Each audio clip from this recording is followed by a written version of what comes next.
Breaking news po ito. Pampilo Lacson, sumabog sa galit. Ipinagdiinan po at ipinagtanggol itong si Martin Romualdez na wala siyang koneksyon at walang makitang mga bakas o fingerprint na mag-uugnay sa kanya sa flood control issue. Dito po mga kababayan, sumabog po ito at binanatan si Amy Marcos. Hala ka, mukhang magboboksing na. Grabe mga kababayan. Walang makita na ebidensya, walang makita na bakas na magtuturo kay Tambaloslos. Ito ang matapang na sinabi ni Pampilo Lacson. Grabe mga kababayan, ano? Confident itong si Pampilo Lacson. Pero nung kay Marcoleta, solido ang ebidensya. Sabi ni Pampilo Lacson, si Gutesa lang naman yung nagsasabi pero hindi naman pumunta sa DOJ. Hindi naman pinagpatuloy yung kanyang sinumpaan. Hala ka mga kababayan. Talagang ipinagtatanggol ni Lacson itong si Tambaloslos na wala talagang makitang ebidensya na magtuturo dito. Ganon din si John Vic Remulla na napakalinis. Yun ang pagkakapaliwanag Napakalinis ni Martin Romualdez. Walang makitang ebidensya talaga. Nahihirapan kami. Grabe na ito, mga kababayan. So ituloy po natin. Ano ba ang saktong sinabi ni Pampilo Lacson na talagang pinagdidiinan na si Martin Romualdez ay inosente? Aba, mga kababayan ko, eto na po. Sumabog talaga itong si Pampilo Lacson. Mukhang mananabunot. Di ba yan ang sabi ni Amy Marcos? Mukhang mananabunot itong si Pinky Mukhang galit na galit Eto na, mga kababayan ko. Panoorin po natin paano sumabog ito sa galit si Pampilo Lacson. Akala niya makakalibre siya. Pero yung records, hahabulin ka ng paper trail Like for example, halimbawa si Speaker Romualdez, sa ngayon, as we speak, sasabihin ko pa rin, wala naman talagang direktamenting nag-implicate sa kanya except Gutesa. Matibay sana kung si Gutesa na andyan, nagpunta sa DOJ, sa Ombudsman, at nag-affirm ng kanyang affidavit. Pero dahil wala siya, ngayon, kung meron si Senator Amy na ebidensya mapapakita, most welcome siya mag-attend. Huwag niyang kaming siraan na pinagbabawalan na implicate si former Speaker Romualdez. Kaya sa Lunes, kung meron siya pinanghawakan, pumunta siya, kung gusto niya, bibigyan ko siya ng isang oras para ilahad-lahat yung kanyang ebidensya kung meron. So, may nag-volunteer sa inyo para ibigay yung info tungkol doon sa biniling property ng... Yeah, actually meron. Kaya nga pinaparents ko na kung pwedeng makausap yung dating may-ari para siya na mismo yung magsabi ng mga detalye. Ang meeting nyo before January 19? Pinipilit kong before Monday. Para kung sakali pwede siya mag-appear online. Correct. 19. Okay, Mean. Sir, yung maling grid coordinates ni Sec Bonoan, so technically niloko niya si Pangulo? Hindi technically, niloko niya si Pangulo. Sir, layman's term, nag-submit siya ng grid Sa coordinates. PMS. Opo. Ibig bang sabihin, sir, kung yun yung sinunod, merong project na makikita doon? Hindi. Pag mali-maling grid coordinates, siyempre, walang project doon sa grid coordinates. Mali So pag inspection nitong DepDer ng AFP, ng PNP, wala makikitang project, i-report nilang ghost yun. Kasi nakalista as a flood control project sa isang maling grid coordinates. Pag pinunta mo yung grid coordinates, wala ka makitang proyekto. So naturalmente, i-report nila, ghost ito, walang proyekto Lalong napahamak. Bloated. Lalong napahamak yung DPWH, sir, kasi mali yung grid coords. Hindi, pero nire-rectify na nila ngayon Nagsasagawa sila ng panibagong inspeksyon doon sa mga tamang grid coordinates. Ang naging implication lang is yung 421, kaya nung nag-extrapolate ako, di ba? Kasi kung 30,000 lahat, sa 8,000 pa lamang mayroon ng 421, that's something like 2.5% na ghost. So pagkalaki-laki sa yung sinabi ko na possible na ghost control, flood control projects. So bloated yun, substantially bababa yun. But it doesn't mean na walang ghost flood control projects. Kasi kami mismo, may mga nakita kami eh. Sir, sabi nyo, ihasabpina na po siya this coming for the, okay, so hindi siya makakarating kasi nasa US siya, i-contempt nyo, iwawarrant, what happens next? May huhuli ba sa May kanya? warrant siya, may legislative warrant siya na pwede siyang hulihin. So we will make arrangements with the US Embassy, the Ambassador Dave Romualdez, na kung pwede makipagtulungan, makipag-coordinate sa US authorities para maibalik siya rito. Technically, maaaresto siya sa US para maharap siya dito. May harap siya dito. Unang-una, siyempre, mag-expire yung visa niya, yung stay niya. He cannot stay there forever. Kasi normally, di ba, binibigay na yung longest na stay sa Amerika is 6 months. No? Kaya kung lalampas siya doon, magiging ano na siya, parang unauthorized na yung stay niya. So, hindi extradition, deportation ang mangyayari. Okay, before Amor, sir, nabanggit niyo doon sa Cabral files, may 5 cabinet members, di ba? Invited po ba sila sa next hearing? Hindi pa kasi alam niyo may nakiusap si Senate President Soto. Huwag masyadong marami kasi nakatunganga lang yung iba eh. Hindi naman natatanong. Let's just focus on the more significant parang issues to be tackled. Anyway, mahaba pa naman. Pwede pa tumawag na susunod pagdinig kung ipapatawag natin yung mga dapat ipatawag. May report po na sinabi daw ni Congressman Leandro Leviste na inalok si Cabral na maging state witness kapalit ng pag-implicate kay dating Budget Secretary Amena Pangandaman. Doon po ba, sir, sa naging initial meeting ng office nyo sa abogado ni Cabral? Walang may ganon. mention na ganon? Ang na-mention lang is willing siyang mag-testify, willing siyang mag-cooperate. Kaya lang, noong mga initial information na binibigay, hindi kami nag-agree dahil sa tingin ko kulang-kulang. Kasi ang sinasabi lang doon, kinonfront namin siya tungkol sa sinasabi ni Bernardo na nadala sa kanya ng pera sa bahay niya, hindi ba? Ang sinasabi niya, katulad din noong unang meeting namin kay Bernardo, na sabi niya, Senator, hindi naman ako nagmamalinis.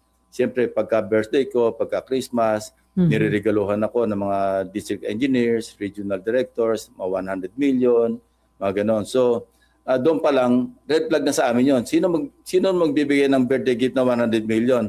Maski ikaw ay undersecretary.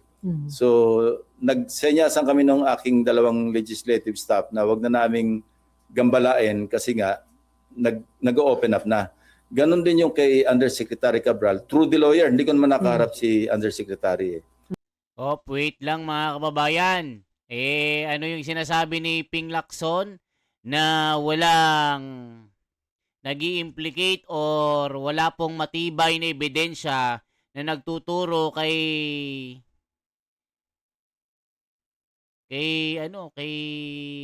Tambaluslos.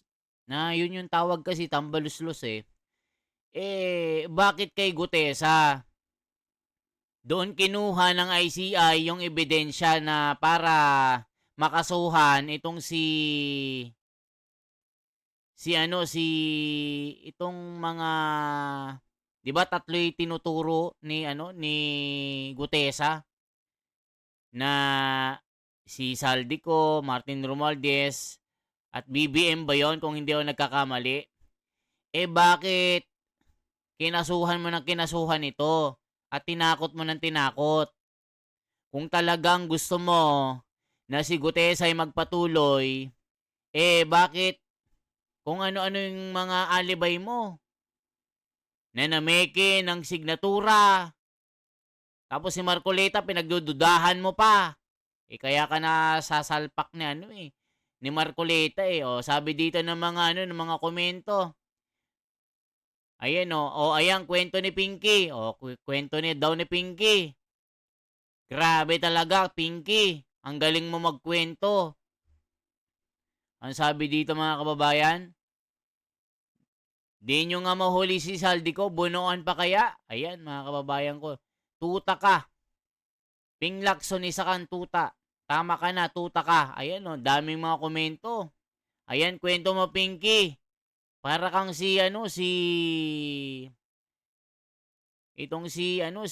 itong kapatid ni Boying na talagang wala ding makita na nagtuturo kay Tambaluslos. Baka nandyan na naman ang DOJ na ombudsman na ngayon at baka dadalhin na naman sa ICI pagkatapos tanungin. Ayan no, mga kababayan. Ano pong masasabi nyo? Unahin mo Pinky yung Ilocos Norte. Ayan mga kababayan, pinapauna yung Ilocos Norte. Tuloy pa natin. Ang preliminary namin noon yung lawyer. In fact, magmi-meeting ulit kami ng lawyer I think tomorrow. Ni Cabral. Lawyer ni Cabral para anyway, kasi meron siyang binahagi sa aming dokumento rin. Ito na nga yung December 27, 2024 SARO na nanggaling sa unprogrammed appropriations. 50 billion pesos na 30 billion doon flood control projects. At doon sa 30 billion pesos worth of flood control projects, katakot-takot ang ghost. So galing kay Undersecretary Cabral, kasama yun sa isusupina namin doon sa STECOM, sa DPWH. Dahil na sa files pa rin nila yon para ma-authenticate, para maging official yung pinanggali. Kasi unofficially, tinan over sa akin ng lawyer ni Undersecretary Cabral yon. So kailangan manggaling mismo doon sa original source, which is the DPWH. At sabi nila, dadali nila. So sir, si Amena Pangandaman, hindi kasama doon sa 5 cabinet members? Saka na natin pag-usapan yung issue na yon. Unahin muna natin sinasabi ko na gusto sige. naming matakel muna. Okay. Amor and then si Nympha and then si Victoria. Opo. So, Sen, yung Cabral files, can we expect na matatakal na siya in detail by Monday? Yeah, I think so. Kasi imbitahin din namin si Congressman Leviste. Kung mag-a-attend siya, di mag-compare notes na lang sila ng DPWH. Anyway, naandyan yung DPWH, naandyan siya, andyan sa Blue Ribbon. So pwede niyang i-compara yung kanyang files with those of the DPWH. So far, sir, may commitment yung DPWH na talagang magre-respond sila positively to the Yes. subpoena. Nag-usap na kami. Ni Secretary Vince. At saka pinag-usapan na namin kung ano yung mga dokumento na mapapaloob do sa aming subpoena do sa STECOM. Opo, and balikan ko po si former Secretary Bonoan. December 17, I think, sir, dapat yung pagbalik niya sa bansa, Correct. yun yung commitment niya. Sir, do you have information? Ano po bang plano? Bakit siya nagstay doon? Nagtatago na po ba? Or may balak na hindi bumalik ng bansa? Yun ang indication. Kasi ang pangako niya, siguro ang paalam niya, or I believe, I'm not sure na yung visa niya hanggang December 17 lang eh. I'm not sure. Kaya ang sinabi niya, babalik siya ng December 17. January na ngayon. So, sir, anong implications for you nung hindi niya pagbalik on time? Hindi ko alam kung ano yung kanyang iniisip. Pero mahirap. Ako lang yung nagtago na hindi nahuli. Mahirap magtago. And balikan ko rin po si former Speaker Romualdez. Sir, kung mapapatunayan na yung connection niya with the Discayas, I think ang nabanggit po ninyo ay ginamit as front yung Discayas sa pagbili ng property. Ano po yung implications naman dun sa kaso ni Romualdez? At the very least, yung direct connection or link niya with the Discayas. Kasi hindi lang ganun. Hindi naman siguro nag-ahente si Discaya. Kung siya yung front, siya yung lumalabas na bumili, ganun na lang kalaki ang tiwala kung totoo ni former speaker kay Discaya. So hindi ganun kababaw yung kanilang yung kanilang samahan. So, ibig sabihin, sir, kung may ganun silang connection, mas malalim pa yung ibang possible transactions nila. Correct. That is the implication. I'm not saying na cast in stone na talagang involved na talaga si former speaker. At least we have something to start with, di ba? And sir, yun pong pagbili ng bahay, kinonfirm po yun nung may-ari, nung dating may-ari na si former So, speaker at Discaya yung bumili. Through third parties. Yeah. Nakikwento niya nga yan eh. Kasi ang isa sa mga kwento, Nung mapanood ng mga maid, sinadiskaya rito, ma'am, yan yung bumili ng bahay mo ah. Ganon. Yun yung konting detalye, no? But these are, of course, hindi galing sa, so to speak, yung horse's mouth. Kaya gusto natin, maimbitan mismo yung former owner na siya na mismo magsabi na ang kausap niya, mga diskaya. But hindi lang isang source ito, maraming sources ito. I've spoken to at least 3 sources na pare-pareho yung sinasabi. Pero hindi pa sure na darating may ali, sir. Hindi pa kami Mag-usap pa. hindi pa nagkakausap pero may mga indication daw na gusto mag-testify. Ayan, mga kababayan. Ano masasabi nyo po kay Senador Lacson na talagang pinagdidiinan at pinagtanggol itong si Martin Romualdez na wala talagang kinalaman, walang matibay na ebidensya, malinis ang konsensya dahil linggo-linggo nagmi-miss siya. Mga kababayan ko, ano masasabi nyo dito? Bakit kay Senador Marcoleta pag nag-imbestiga, nakatuon kay Tambaluslos, pero ikaw, si Tito Soto, hindi nyo makita ang mastermind pag umaakyat na sa taas, pinuputol nyo yung tali para hindi makita. Mga kababayan ko, kayo nang humusga. Kaya pala asar na asar kay Manang Amy Marcos ito. Iyan yung sabi ni Manang Amy, mukhang mananabunot. Mukhang matatalo ako dito sa bunutan. Kayang binabakbakan si Manang Amy, mga kababayan. Bibigyan ko siya ng 1 oras para ilahad ang mga ebidensya na magtuturo kay Martin kung meron man. Kung wala, tumahimik siya. Parang ganun, mga kababayan eh. Talagang pinasabog ang kanyang galit. Kaya mga kababayan ko, kung naniniwala kayo kay Senador Lacson, na chairman ng Blue Ribbon Committee, na eto na naman ang Blue Ribbon Committee, mag-iimbestiga na naman, na wala naman napapatunayan. Puro pagtatakip. Yan yung mga komento.